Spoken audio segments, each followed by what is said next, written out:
This is Imam Walid Hakim. I'm here in Arctic Norway. We just finished our Taraweeh Salah. The masjid is this way. You've heard about the midnight sun before, but I'm actually going to show it to you now. So this is it right behind me, as you see over here. It's just gonna touch the mountain. It will look like a sunset, but at this time of the year we don't have a sunset. And something else that will shock you is that this is actually west, right? But the sun is not setting in the west here. Actually, it's not setting at all. It's actually in our north. Why? Because this sun keeps going around the sky in circles. It doesn't set. It just keeps going around in circles all day.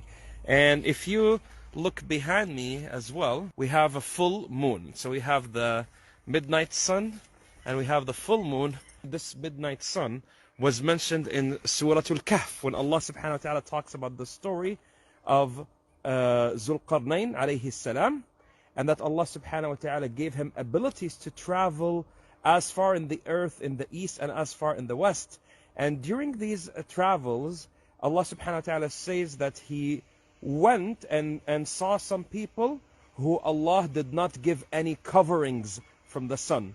At that time when it was revealed, the scholars of tafsir have not seen this phenomena because they haven't traveled to these extreme parts of the world. If you're in the Arctic, in some places, if I didn't have these mountains, you would see the sun all day, all night. Someone say, how do you fast over here if you don't have sunset or sunrise? What do you do exactly? Now, of course, there are several fatwas, but the Muslims gathered together and they wanted to choose something that unifies them in this region. So they follow the fatwa that came from Al-Azhar about following Mecca time. So we follow Mecca time, so that's why when we break our fasting, the sun is in front of us. And some of you say it's haram. Well, the sun doesn't set, so what do you want us to do exactly? We also follow Taraweeh on Mecca time as well, and Fajr on Mecca time as well, alhamdulillah. It's not going to last like this because in just a couple of years, in Ramadan, we're going to have a real sunrise and sunset, and then we will have to follow the local time, and it's going to be very long, almost 22 hours.